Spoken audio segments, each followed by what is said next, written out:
Hi. Hello. Welcome to Conversations with Kathleen. I said this morning I was going to have a special guest, and the special guest is my sister. Hi. You can't tell, can you? Can you tell?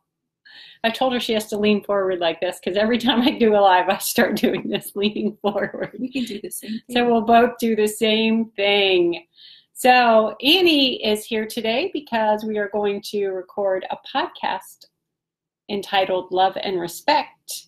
And she's helping me with some notes on the Marriage Habits course, which starts July 16th. So make sure you find that on our event page and sign up for it. This is kind of a crazy live week for us at the Whole House because the topic to this week was on our podcast was having a family camp. And we've already talked a lot about what you can do for summer fun on a budget, and that kind of is an extended edition of that. So our lives are kind of going rogue, and we're talking about all kinds of things. So, and having my sister on, and I can say anything I want right now live. Isn't that fun? And so can she. In fact, if there's a long period of silence while we're doing our live, that's because we can read each other's minds. Yes, we can. And so we might just go silent. We're just doing some sort of mind communication. We're not even allowed to play a game during the holidays on the same team because we can read each other's minds. Yep. Especially if it's Pictionary. Pictionary. So in honor of our podcast, I wanted to show you this. I have it backwards. It doesn't really matter, but I got this mug at the Field and Stream store last week when my husband and I went because it reminded me of my mother. She had all the camping stuff like this, and that was one of the family things that we did together was go camping. In fact, we used to go from West Virginia all the way to Arizona in the summer in a VW van, the old kind.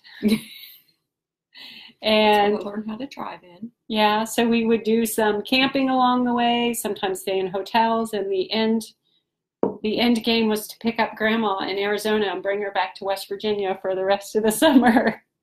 That was crazy. So tell me, what kind of memories do you have of those times? Oh, just the stars.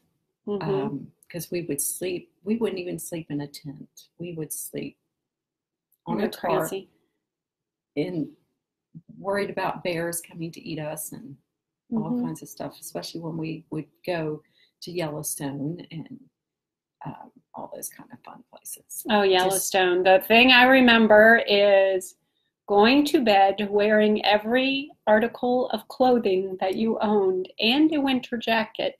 Yes. In your sleeping bag. And still be freezing. In the middle of the summer. And I don't know how much I remember it or if it was just from the pictures of the Grand Tetons. Remember that lake that we swam in? It had those huge rocks. I mean, for a kid, huge rocks that we had to walk on to get into the lake. And we were determined to swim, even though that lake was like ice. We always were determined to swim, no matter what the temperature was.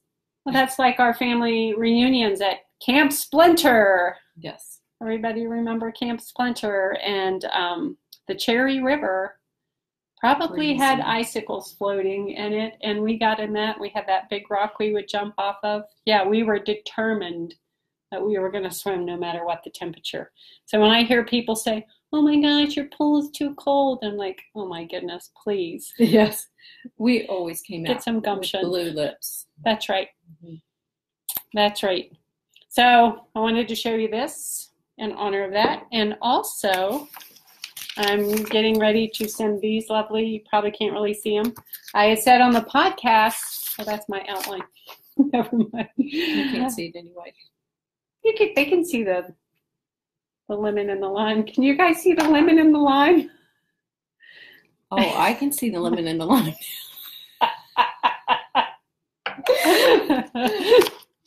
So anyway, I said on the podcast that for Camp Lemon Lime, which is our family camp, I send out a little letter to all the grandkids, and it's nothing big. It's just, dear camper, I'm so excited about Camp Lemon Lime this year. And then I put the dates.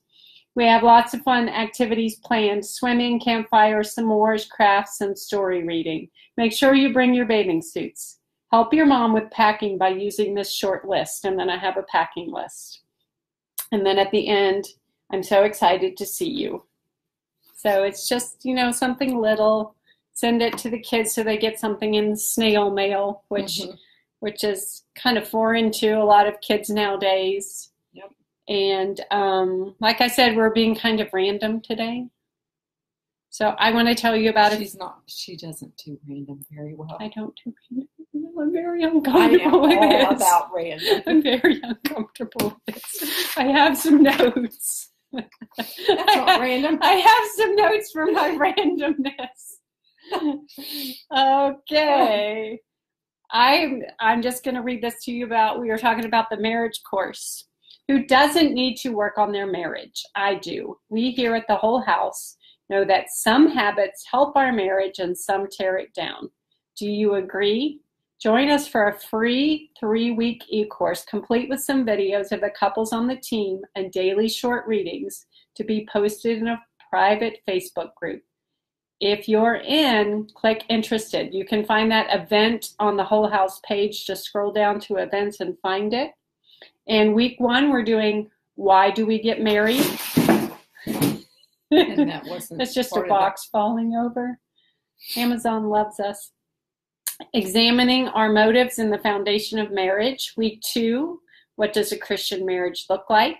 Taking a look at God's plan for marriage and emulating or participating in it. And week 3, how can we truly love our man? And that's why Annie's here, because we're going to talk about the difference between love and respect, and she's helping me with those notes.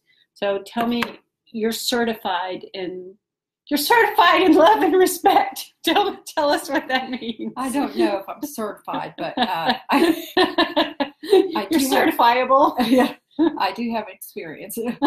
I wanted to start out with the fact that me and my husband went through a very rough time in our marriage, and it was about 6 years worth. And we built up bitternesses and unforgivenesses towards one another. And God used a tool with us, with the book of Love and Respect by Dr. Emerson Eckridge, to help us decipher how we were communicating to each other.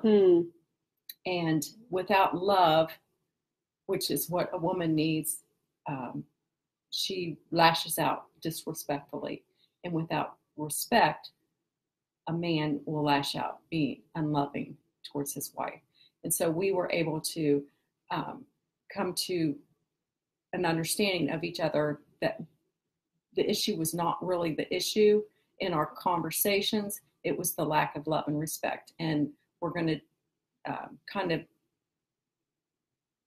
dissect that, or make Well, there's an acronym, CHAIRS.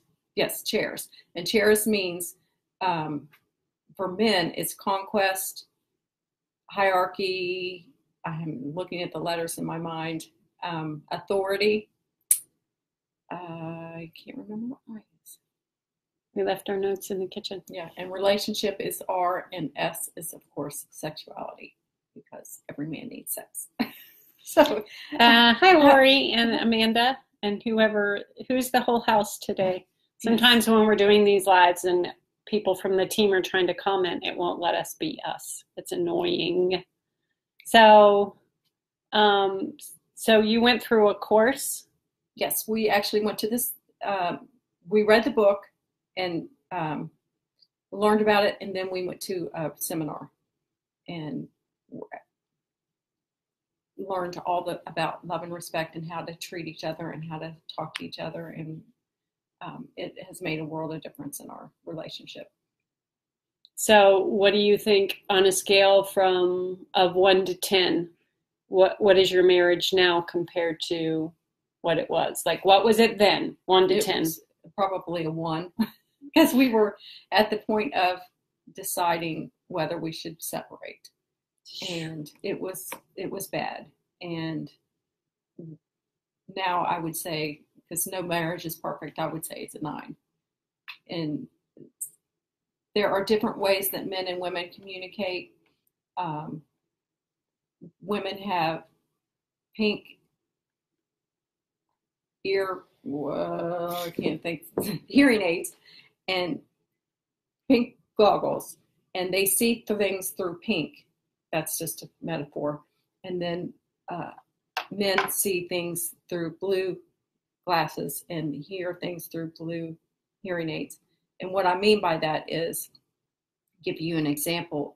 If a woman says she has nothing to wear, she means she wants to go buy something. Right. Which means I'm tired of all my old clothes, yes, or my jeans are too tight, or yes, I don't like the way I look at everything I own.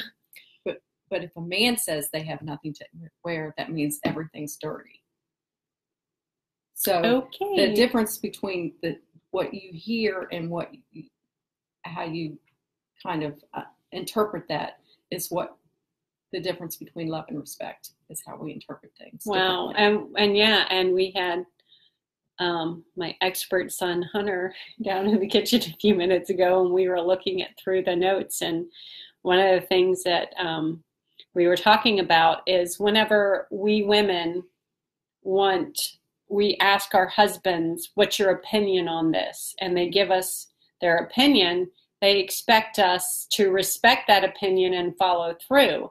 And often, which is not good, our husband is just one of the many people we're going to ask. Mm-hmm. And then we sit through and decipher, well, I don't like that opinion, or I don't like that opinion. So and Hunter agreed, like, don't ask my opinion unless you're going to follow through with what my opinion is. Because I know I'm guilty of that. I'll ask my husband, and he's kind of Mr. Command Man, administrative gifts and stuff like that. So if I ask his opinion, he just thinks that's a done deal. So let it be written, so let it be done. And then if I say, well, yeah, I see what you're saying there, but I'm not going to do it, then it really bothers him. Right. And the way to avoid that is I don't need to ask in the first place unless I want exactly, to do. Oh, that's Lori. To do what he's going to say. And so the letter I that I forgot was insight. Oh, she has no insight. I do not have insight. And that was one of the biggest things that I learned in this love and respect and that convicted me to the core, was that I was always concerned that my husband did not value my opinion. But really, I was not valuing his insight.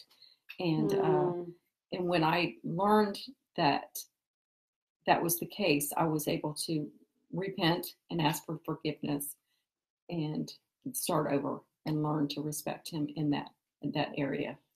That's really good, because not to go too far into the Enneagrams, but I'm a 5. And one of the things that the Enneagram 5 fears is being incompetent. So I struggle with that too. It's just like, don't tell me I can't do it. I can do it. Mm-hmm. And I'm always trying to validate myself by being more competent, by making sure I can do it myself.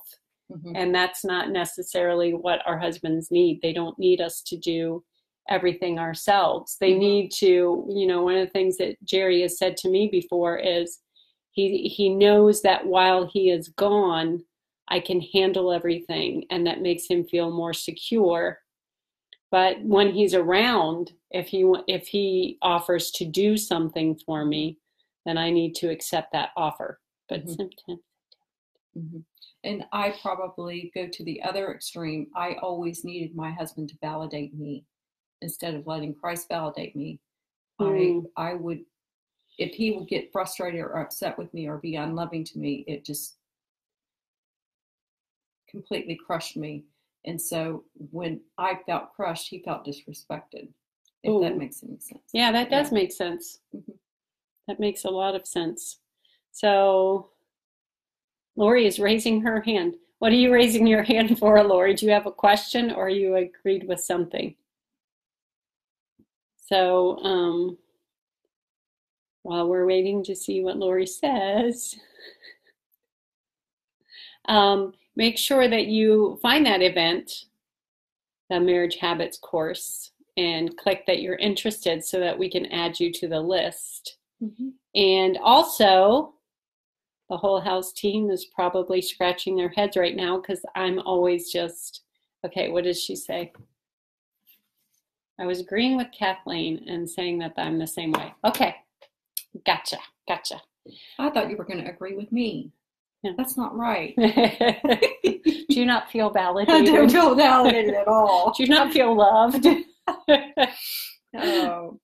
So the other event that we have coming up, we're partnering with Decent Christian Talk, which is our brother podcast. My son. In case you didn't know that, that's her son, Gabe Jones, and then there's Josiah and Nathaniel, and who else helps with that? Brendan Gallagher. Sometimes Hunter.